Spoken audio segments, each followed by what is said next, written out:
I'm Katie Cooper, broker with the Home Sweet Home Real Estate Group, and I wanted to put a panel of real estate professionals together to talk about the 2024 real estate market and what we may be able to expect.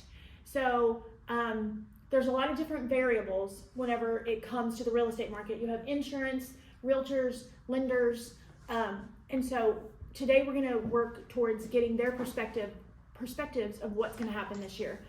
Take it away, Austen. My name is Austen Reaves with Renegade Insurance, an agency owner, established in 2023. Been doing insurance for over 2 years now. And I work with the Home Sweet Home Group in partnering with their realtors and their lenders in helping clients set up their home insurance while also getting flood zone determinations, wind policies, and everything established with insurance. I'm Rachel Merks with the Home Sweet Home Group. I'm celebrating my 10th year in real estate next year. And I just love to help people buy and sell homes, and so a lot of what goes along with that is keeping up with market conditions and knowing what's happening in the insurance world, in the lender world, and partnering with experts that can really give us the real opinion on those things. And I am Abeya with K&G Capital Mortgage. Been in the business now going on 21 years plus. I love working with Home Sweet Home Group, one of their preferred lenders, and honestly, I love just giving wholesome advice to our clients. Yes, he does. So we kind of compiled a list of questions that we think that typical people in the market would be interested in knowing, like kind of what's going on right now. And one of those questions is, how is the inventory of homes for sale in the area changed in the past year, and how could it impact us this year? So that's kind of tricky, right? Because we don't know for sure exactly what's going to happen, but what we do know is that because so many sellers have locked themselves into such low rates, either by refinancing or buying after COVID in like 2020, 2021, when rates were really low, we know that they have kind of wanted to stay put for a little while because the interest rates came up so high. And so that has maintained a low supply of inventory in the real estate market in most markets. So if you look at statistics, we still have a very low days on market for most areas. We still have a low supply of inventory in most of the Houston suburb markets. And we think that is going to become even less because as interest rates have come down, and Jay, what have they come down from and to about average right now? Great question. So using a broad brush, yeah. Rates currently are probably in the mid sixes. Okay. But based on what the Fed is saying, expect between 3 to a max of 6 rate cuts this coming year. In 2024. Yes, very that's good. Correct. And so what we know as real estate professionals is as those rate cuts happen, the buyer demand picks up. Huge. So then your supply even gets lower. And so what were rates? Like at the peak, at the height, what were they? You talking about in 2020, 21? 2023, like the height. Oh, the high number. So the highest, depending on the scenarios, right? Yeah. You're probably looking in the high sevens. High sevens, all right? along. So we were looking at almost 8% for mortgage. Absolutely. So we came from people were getting high twos in what year? 2021? 2020 to 2021 and part of 22. Right. And so people were getting those, and then we jump up to 8, but yet the market still remained strong. We still had a low supply of inventory. We still had a reasonable list price to sales price ratio. So as these rates come down in 2024, what do you think is going to happen? We don't know for sure what's going to happen, but what we think is going to happen is probably similar to what happened in 2021, where the inventory goes really low again, prices go up, market goes crazy. And that's why I would say, if you're going to buy, do it now, just because, like I was saying to Sarah earlier, you can buy a house for $400,000 right now. Yeah. And get your 6.5. Yep. But if you wait it out, it may be 650. Well. For 400,000. No. Oh, I'm sorry, 450. It may be 450. So it may go up 25 to 50,000. Exactly. Depending on what the market. Well, that and instead of getting 6.5, you wait it out and get a 5.5. Yeah.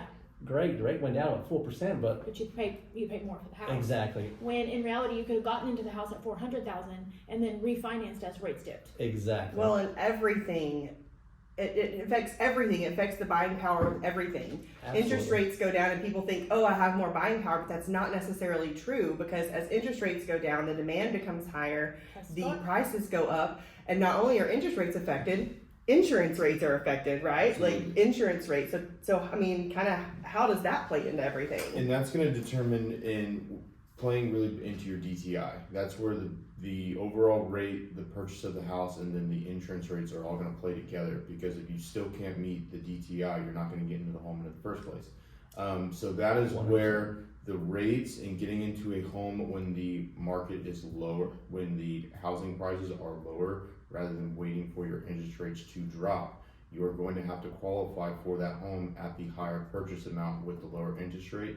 And the projections for 2024 for insurance rates are not looking great. They're going to keep trending in the upward rate because insurance is slow to the game.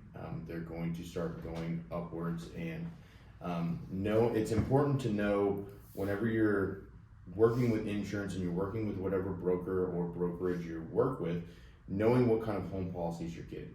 Because a lot of agents right now, everyone is very dollar conscious. So whenever they get with whatever new brokerage they're going to be going with, they're saying, hey, I'm really conscious about what the price is. There's a lot of different variables when it comes to insurance, particularly a home policy. You can write 3 different kinds of home insurance policy. One is knowing the agent is going to give you the best product to cover your asset that you're purchasing is vital. Because you can go, and if you don't know the agent, they can give you a policy that looks great on paper to somebody that doesn't know what the actual insurance is covering. And it's going to be significantly cheaper, but when it comes to the worst case scenario, when you have your house is burned down to the ground, and you call your insurance agent and say, hey, this just happened, let's start working on a claims process, and you ask them what happened, and if it's not specifically covered, you're out of luck. Your asset is gone, and the insurance company is not going to foot the bill for it. So having a trusted agent is significantly important, as well as your loan officer and your real estate agent. Picking your insurance agent is also vitally important. I don't think enough people take that into consideration, because we always say you get what you pay for, right? Yeah. And that's so true when it comes to insurance. Mm-hmm. I mean, and the name of the game for everybody, because of the way inflation right now is dollars, right? Yes. We're seeing it on the real estate side of sellers nickel and diming everything when selling a house because they're trying to get as much as they can, and buyers nickel and diming everything because they're trying to get as much as they can. Mm-hmm. And I'm sure Jay sees it with people calling and shopping lenders, and Absolutely. and you don't always have everybody giving you the best information. You could have an insurance agent, you call an insurance agent and say, I got quoted $1,800 a year. That seems ridiculous. And they're like, oh, I can do it for $1,400. But are you comparing apples to apples? Are we looking at the same coverages? Is your roof a full replacement? Do you have the wind and hail? We live in an area where that's pretty important, Yes, And do you have flood insurance? Yeah. Yes. As well. Yeah. And that's a big thing of taking these policies, and it's notorious right now that people are so dollar conscious that agents are trying to get the deal, so they're adding on discounts that clients don't qualify for. So it might be great for the first month to where your premium looks good, your payment looks good, and then the next month your payment is jumping up, and agents will get that call of, hey, my insurance has jumped up. Well, whatever amount has gone up. Why is that? Oh, it looks like a discount fell off. And then it comes into the conversation of, well, why was the discount added in the first place? Being able to give your clients the discounts that they qualify for is very important. But every insurance company, especially in this market, they want proof, and more proof. Yeah. Wow. That So you that qualify for the discount. Yes, ma'am. Wow. That makes Like sense. if you say you have a home Oh, security system and yeah. you don't have a home security Having a system. home security system, an updated roof. There's a new thing No called diving board, right? no diving board, no slides, no pools. Yeah. But drones have become vital for roofers, and also with home inspections. So if they're going to fly a drone, they're going to be able to go and look at the roof, and they're more able to accurately depict how old your roof is. So it's important in the seller and buyer side to get that information. Yeah. So that way, it is one of the biggest drivers behind home insurance premium is your roof. And that's where a lot of clients get into a lot of trouble, where they're trying to get a brand new roof, but they claim they had a certain year roof, and that's not actually the case. So let me ask you this. Interesting. If you're not in a flood zone, how much is flood insurance now? Because has that gone up too? It has. Flood insurance has followed suit Not being in a flood zone. I mean, not being in a flood Yeah. zone. So yes and no. So you have two different entities which you can go and always direct to your preferred insurance agent to ask this question. But you can go private or you can go through the That's National right. Flood Insurance Program.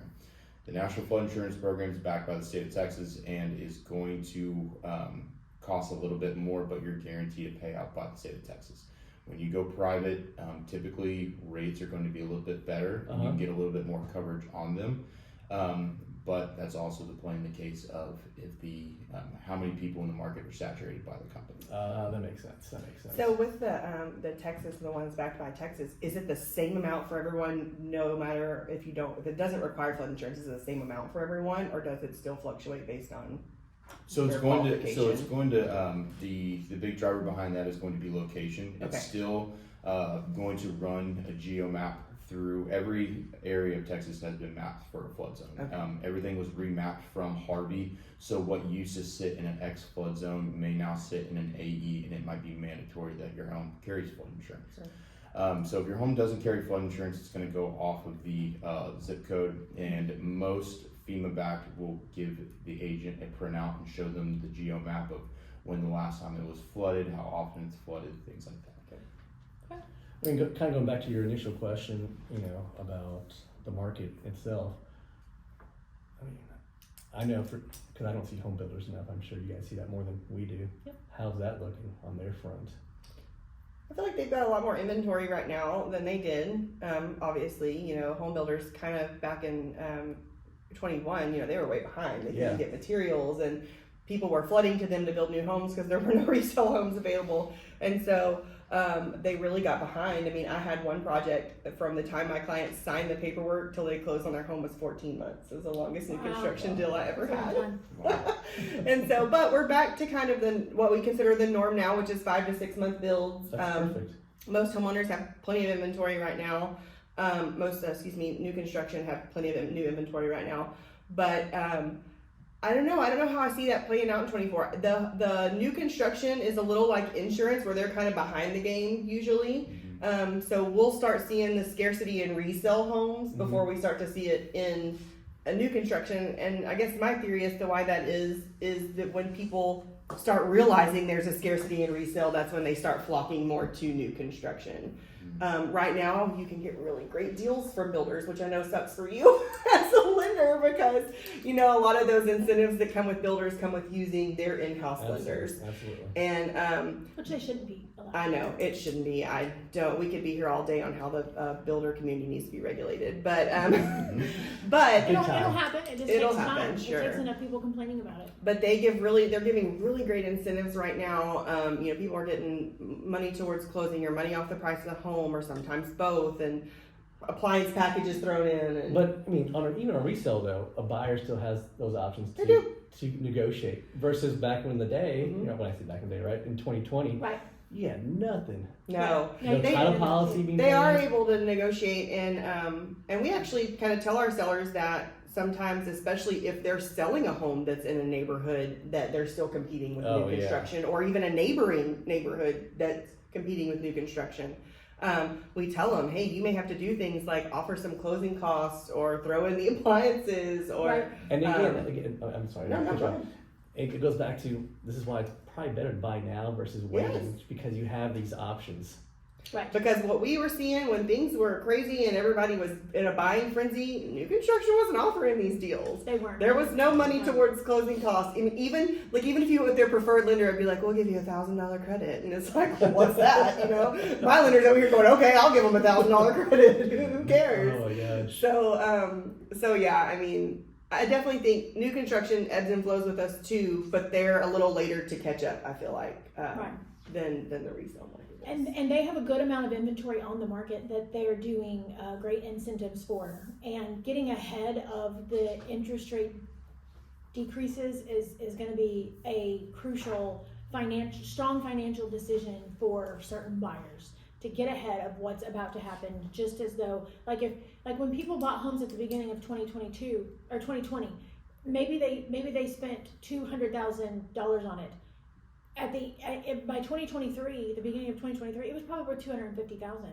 So getting ahead and starting to build that equity. Don't pay attention to the rate right now, right? Just get in at the price that you can get in at. You can always refinance later. Absolutely. Whenever rates dip. And don't expect, and I'll refer to Jay on this, but in my opinion, you should not expect a drastic rate dip like what we saw after COVID. Because listen, if that happens, that's because something terrible has happened in the world, and they're having to do that to keep the market going. So what do you reasonably expect rates to be at? Great question. So again, 2020, that was an anomaly. That, knock on wood, right? That doesn't happen again because the crisis would cause that. But I mean, truth be told, we're at let's say 6.5, right? Mm-hmm. If they do just a minimum of 3 rate cuts, let's say, you're probably gonna be in the 5s, like mid 5s. So again, we're so fixated on numbers, right? Percentages. If you actually look at the payment, a 6.5 versus a 5.5, and it obviously depends on the loan amount, right? Yeah. You're probably talking a couple $100, right? Right. I'll take a 5.5. Yeah. Yeah, exactly. Absolutely. Because we know the market, we understand. Well, I mean, I personally bought a home last year, and I did buy it at the higher interest rate, and so Because you'll refinance. Because I'll refinance. I knew that was going to happen, but I got a great deal on an amazing home. No one ever get a deal on that home like I got. Who was the lender on that? Who was the lender? Oh. Some guy picked up on the street. There you go. Oh, that's funny. But if you had waited and tried to get that house, whenever the market picked up, how much more do you think that house would go up? Oh, for sure. I mean, I honestly feel like my house this year will probably be worth at least $30,000 to $40,000 more than I paid for it. And to be honest, if you waited out for that same house we talked about, $400,000, we waited out when rates dip, so it goes to $450, for example. The rule of thumb is for every $10,000, your payment will probably go up anywhere from $75 to $100. Mm-hmm. So is it really worth waiting it out for $300? Let's just say it's not. Like $430. And the thing is we probably have some stubborn buyers on the market right now saying, you know what, I'm just going to lease, I'm going to wait, I'm going to buy whenever it gets to 4.5, or I'm going to buy whenever it gets to 4, I'm going to buy whenever it gets to 5. Okay, but that $300,000 house that you want to buy is not still going to be $300,000. So you might as well go ahead and go out into the market that is not as competitive as what it's going to be in the next quarter, and get it, and then refinance when the rate gets to where you want it to get, or you're going to end up spending more money and you're going to lose the equity. And you also had those buyers that said when the rates were in the 3s and even 4s, like, oh, we're going to wait till it's not so competitive. We're going to wait till we're not in a multiple offer situation and yada yada. And now they're kicking themselves going, God, we should have just got in there and fought it out for a house. To have the equity that they would have built during that time. Mm-hmm. Yes, one thing I always tell all buyers, like, if the home meets all your criteria, everything that you need on it, get it now. Don't let it go. Especially if you can afford it, because you can always refinance. That's the biggest thing. Right. That's true. Yeah, exactly. So Jay, I know your job is regulated so much by our wonderful government. Do we see any government changes or anything that we know of on the horizon coming that's going to offer us new programs or restrict any of our current ones? Or so I'll be truthfully honest with you. Ever since the mortgage crisis or financial crisis in 2008, 80% of loan programs are the basic ones. Your conventional loans, VA, FHA, jumbo. Right. So the only thing that changes year to year are the actual loan amounts, the max loan amounts. So for this year, for conventional, the max loan amount is $760. So when you go to jumbo. Yeah, then you go to jumbo. So if you think about it, if you buy a house at $800,000, you can put 5% down. Not crazy. Which is just mind-boggling, right? $800,000, almost $1 million. Also, wouldn't want to see the mortgage on just 5% down on $800,000. But you're only putting 5% down. I know. Yeah, which is awesome. FHA, I believe, is at $498. So again, that's rose drastically in the last 10 years. Yeah. And so basically, 3.5% down is the minimum for FHA. So you're looking at $515-ish. Yeah. To buy a house, you can go in FHA. Yeah.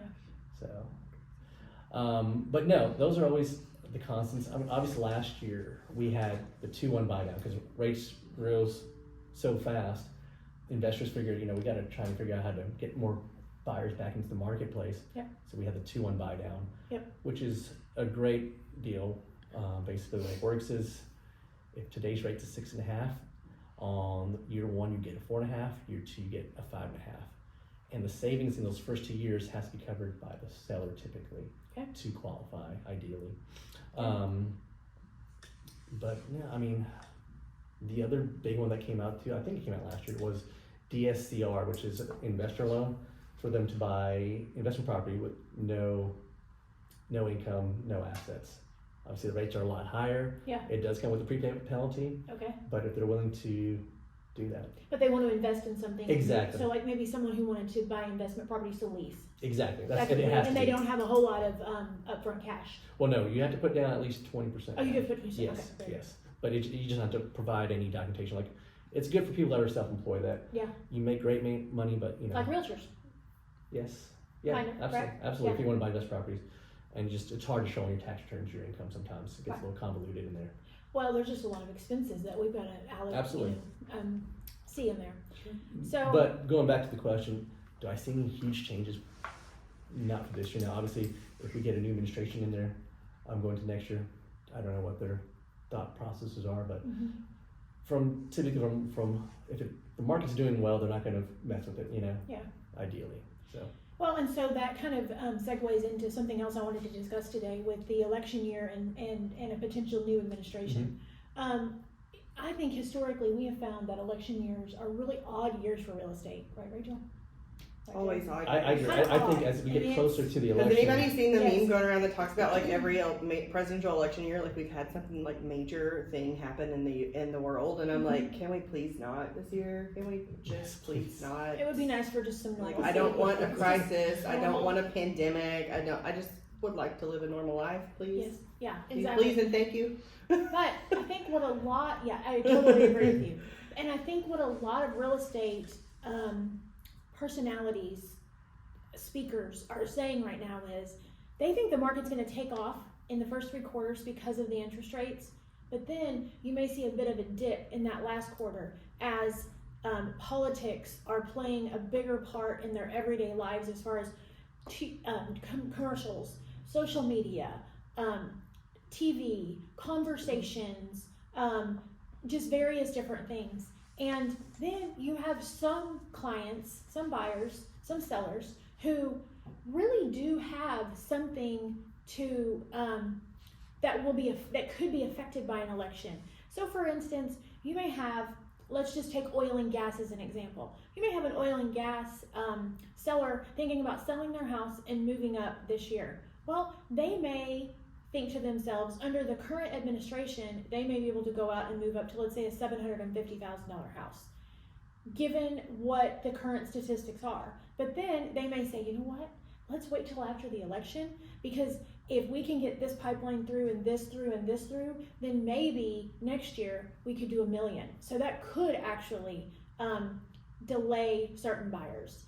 And then you have those kind of scenarios playing into the decisions as well this year.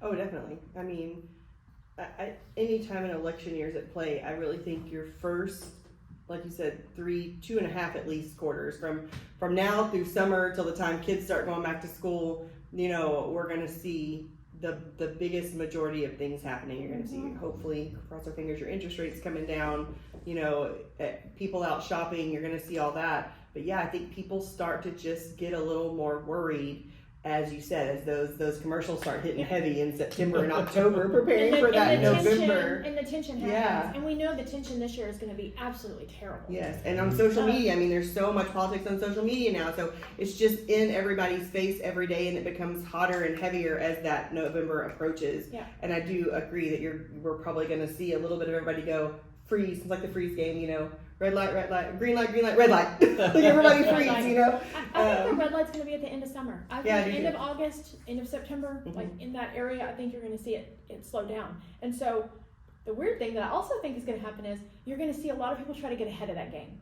You're going to see the market potentially move a little faster this year than it normally does, because people are going to be like, I want to be settled. Well, I also this think time.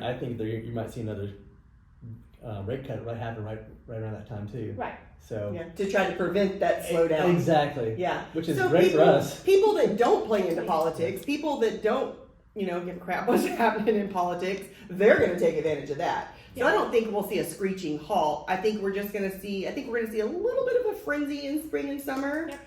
And then I think that frenzy is going to slow down a little bit, and then we're going to see those sneaky people when maybe that little rate cut happens. Go, let's do our stuff now. Because they don't care about politics. I mean, real estate. Speaking from real estate, guys, you just have to be consistent. If you're just a consistent real estate agent that's doing your follow up, that's talking to your clients, that's informing them, you're never going to come to a screeching halt unless the world shuts down, right? You're always going to keep steady. We're going to have times when things are way busier, but you're always going to keep steady. And I think that's true for lending and for insurance. If you're doing your job and you're doing it the right way and you're keeping up with your people, we're never going to come to a screeching halt because people are always going to have a reason to buy and sell homes.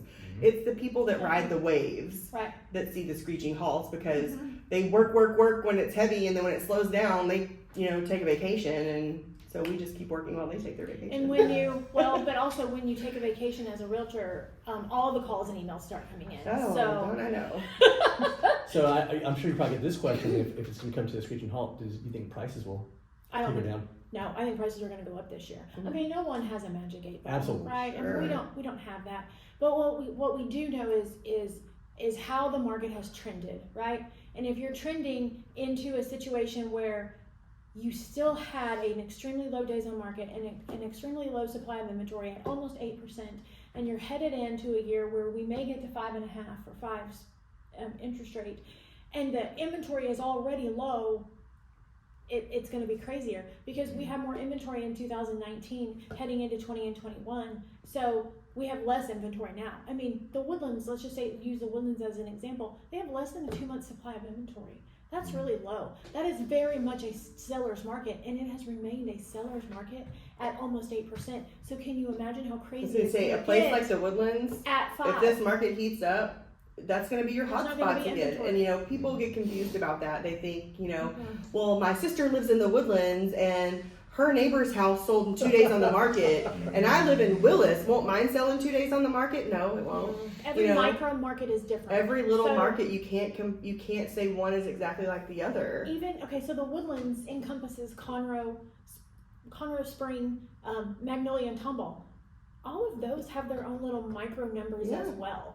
So 77382 is going to perform differently than 77384, and so on, going throughout the Houston market. So whenever you are going to do something real estate related, you want to make sure you're working with someone who is savvy on that particular market. It really frustrates me whenever I see people trying to hand out a referral to a micro market because Houston is this massive market, and there's probably 50 to 100 micro markets within the Houston market. And so when you're trying to throw out a referral to a realtor that's in Sugar Land, and the buyers want to live in the Woodlands, I'm like, gosh, that agent doesn't know anything of that. I would never work in there's no way that area. That I don't know that area. No, I've had situations before where I had luxury clients that wanted to look in River Oaks, and you know what?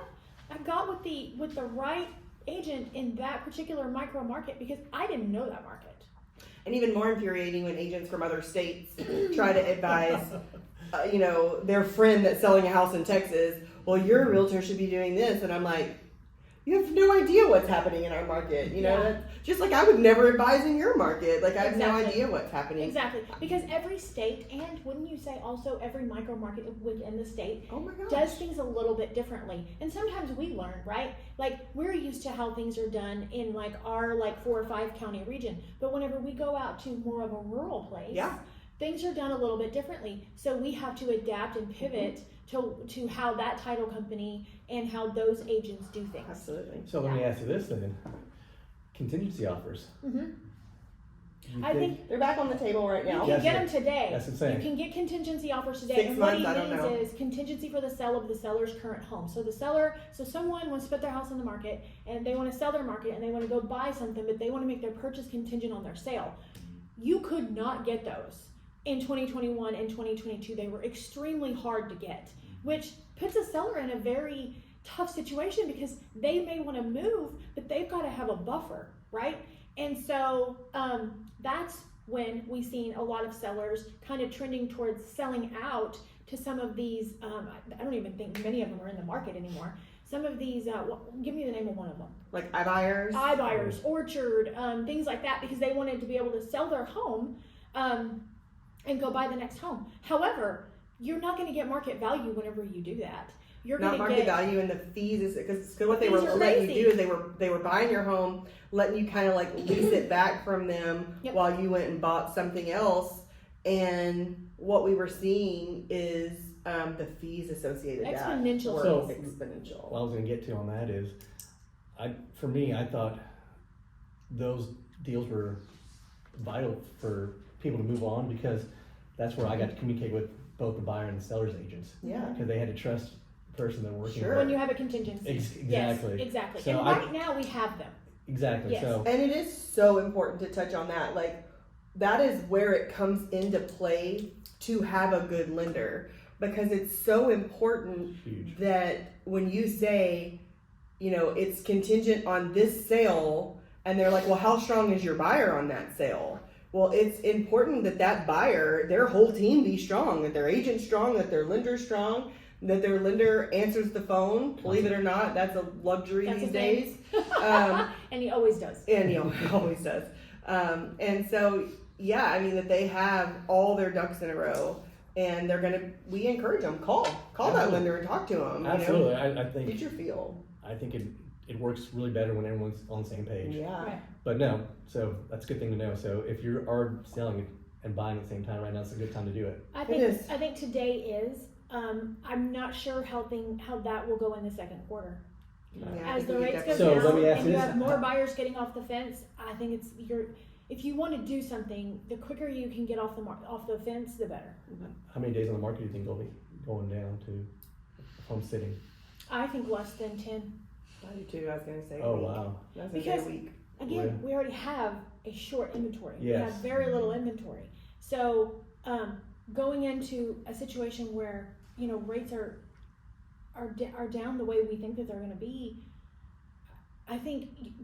So you also have all these buyers who have kind of not done anything in the last year that wanted to do something, and then you have the ones that are just now realizing that they want to do something as the rates come down. So you're going to see a push to the market. You're going to see them push and try to take advantage of these rates as they come down, and I think it could get kind of crazy. I mean, we already have some micro markets that have days on market Oh, yeah. of 10 or less. Mm-hmm. Wow. So, and then you have some markets that have days on market of 45 or less, and that's totally okay. There's been a few times this year where one of my agents has reached, because homes have to sit a little longer this year than they have for about 3 years. So they would reach out and they'd be like, I'm used to home selling so fast, because even we are used to that, right? And so what I had to say was, go back and look at 2019. I was like, I understand that you may have been on the market for 3 weeks, but if you're trying to really talk statistics with your client, go to 2019, look at the average list price to sales price ratio, look at the average days on market, because I bet you they're going to be right there in line And they with have 2019, and they have been. And I looked at the statistics this morning in Matrix, and we're right on. And in fact, 2019 was a strong year, but 2023 was a strong year. We have some months in 2023 that did better than 2019. Mm-hmm. So, yeah. Let me ask you this, Austin. On new builds, how much cheaper is the insurance versus a pre-existing home? Obviously, it's all about age of the home, right? Absolutely. So age of the home is a big factor when it comes to insurance. You're not going to get the same rate if you're buying a 1999 home versus a 2021 home. Obviously, because building materials are different, things are newer. Odds are they're not going to be more collapsing. You're not going to have more problems. That's something that buyers should significantly have. That's why it's important to have an agent that you can call and get that quote. If you're looking at an offer and you're looking at a home that you think you might want to offer, right now with the way that it rates, the way that insurance rates are, it's important to know what your insurance payment's going to be. Because we used to be able to write brand new construction homes for less than $1,000. That is no $8,000 longer a year. Yeah. that is no longer the case. Mm-hmm. Also shopping multiple different carriers, having a brokerage that has access to multiple different carriers. That's because huge. because your big box carriers are no longer the lead horse anymore. They spend a lot of money on advertising. They spend a ton of money on athletes and celebrities to promote. So just because your agent is referring a insurance company that you might have never heard of, a lot of these companies have the same financial backing and the same underwriters as these big box companies. You're just not going to pay the premium price tag. I think what I've started to see, as the world goes on and things change every day, people are caring less and less about big names on things. Mm-hmm. People are caring less and less about celebrity endorsements and things like that. People are starting, and again, a lot of it comes back to the more knowledge you have, but also the money, the saving every dollar when you can, and knowing that you've got someone out there shopping for the best rate for you. Mm-hmm. How is that not better than one company that says this is our rate, take it or leave it? Absolutely. Exactly. So, And No having the yeah. I just lost my train of thought. Having the homes, whenever you go to get your insurance policy and taking a look at everything that encompasses the property, a lot of these big box carriers, for new purchases in particular, they're going to try and insure you for the purchase price. That's not the case. The market value is not what it costs to rebuild a home. So when you go to your insurance agent and you tell them, I'm buying this house for $500,000, odds are it doesn't cost that. So we run what's called a replacement cost estimator, which gives us a standardized replacement based on today's market, labor, and material to tell us exactly how much you need to carry on a home policy. That's where the majority of your driver of premium is going to come from your roof age, the overall premium, the dwelling coverage, and then your deductibles. Deductibles are massively important right now because that is going to be your entry to unlock your insurance and have the insurance company foot the bill for whatever the case may be, whether that's a new roof, a busted pipe. Your deductibles are important, so it's crucial to know those. Making sure that you're not getting an insurance company that's giving you a 5% wind and hail deductible. I say, I don't care what it costs. I want 1% on everything. There you go. And that's the purpose of insurance is the transfer of risk. And if you don't have a lot of money in the bank, Right. it's important to spend money on good insurance. Absolutely. Because you don't want to be stuck coming out of pocket for something. Now, if you're a millionaire and you got great money sitting in the bank Sure. and you've got money to spend, sure, do those higher deductibles to save yourself Absolutely. the monthly cost and be able to, pay out of pocket when things happen. Sure, right? Same thing with health insurance, right? Absolutely. But yeah, most people are not sitting in that position and they need the coverage. On the flip side of that, the people that own those older homes Mhm. or those hodgepodge homes Mhm. that you say like, okay, well the replacement cost is this much, and they say, my house isn't worth that much, and it's, well, we're not saying your house is worth that much. How much We're does it cost? saying that's how much it's gonna To cost to replace cost it. to rebuild it. Yeah. Exactly. Yeah. Because they're going to go, odds are, if your home was built in 1970, we can't get those same materials anymore. So they're going to have You to don't go say. find light materials, and it's going to cost you money. Yeah. And so having an accurate depiction of what your dwelling cost is, and that does change from year to year based on the market of building material. So don't be alarmed if your insurance agent recommends, hey, last year we carried 400,000 in dwelling coverage. I think that we need to step up into 450,000 this Sure. year to make sure that you're adequately covered. Also, your additional coverages are also vital. Everyone knows that insurance companies are going to look for any way to not pay. So if it's not specifically endorsed in your insurance policy, they're going to tell you, sorry, Charlie, you should have endorsed it. So taking a look at review your your policy. absolutely. Sure. And something that I do for my clients and for Home Sweet Home and anyone that sends me a referral, even I'm not in a place right now to be able to always write the business with somebody, but even when they're going to another agent, I still want them to be able to send it to somebody that's going to be real with them, because at the end of the day, if your client comes back and they're upset that they went with this other brokerage and they aren't able to get a hold of their agent, that's a massive ordeal right now. Not having to sit on hold for an hour and a half, and being able to talk to an actual person Absolutely. is crucial. especially your older clients. Like, you know, my parents, for instance, my dad's very old school. He's in his 60s. He can pick up the phone and call you, and he can text you or email you, whatever. But if he feels like a face-to-face conversation is needed, he wants to be able to drive to you. Absolutely. And he had an insurance agent one time. They never could get on the phone. And I called him one morning. I'm like, what are you doing? He said, I'm sitting in such and such office waiting for him to walk through the door. And I was like, oh, gosh. Oh, Lord. But, like, you know, that is important to a lot of people is they want to speak to a real person. I don't want to call and give my policy number to an 800 number. Yes. It's peace of mind. Yeah. That's the I biggest mean, it's thing. the same reason you use a local lender, because I don't want to call some 800 number lender and give them, you know, my loan number or whatever, and get somebody that may not know. I want to talk to someone who's got their hands in my file every day. Right.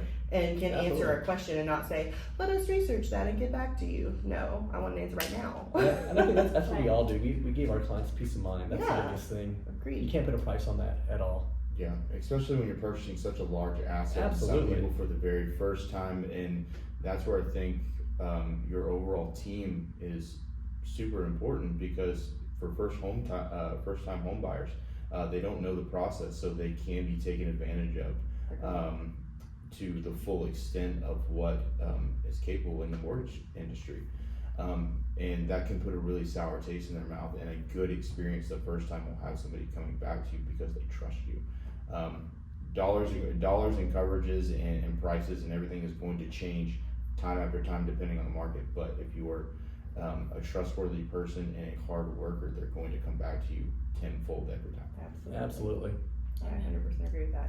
All right, so Jay, tell us what you see for 2024 from a mortgage perspective. What is your best piece of advice to our clients for 2024? Well, first of all, I do want to say this on camera. The dress code thing. I would have dressed down if I known y'all were dressing down. I didn't dress down. Well, Katie said we're gonna supposed to be dressing nicely. No, I said I'm in wearing my I would have worn more. That's okay. We got look. Or a That's flannel. nice. one. You There do, you go. y'all do, yeah, we do. I know we do. We plan that. Match, yeah. No, I dress for the I- coverage. It's awful. No, for 2024, I mean, I think it's going to be a great year. Obviously, from what the Fed said last month, December, right, said that inflation is coming to his liking. It's getting under control. Exactly. Yeah. So, and I mean, for him to just blurt out, I will see some rate cuts coming, minimum 3, max 6. Right. That's huge. That's huge To positivity. commit to a minimum of 3 is big. Exactly. So I think, you know, rates will probably come back down into the 5s, maybe if we're lucky in the 4s by the end of the year, but that's comfortable living. That's what we're used to. That's what it was pre-COVID almost. Absolutely. You know, 3, 4s, and 5s. That was my whole real estate career until last year. Yeah. So I think it's going to be exciting. Best You know? piece of advice. Do what? Best piece of advice to somebody buying a house. You know, get with us peace of mind. That's the biggest thing. You know, we're not here to sell you a lemon or anything like that. We're giving you give you some sought out advice and just peace of mind. You cannot put a price on that. And I promise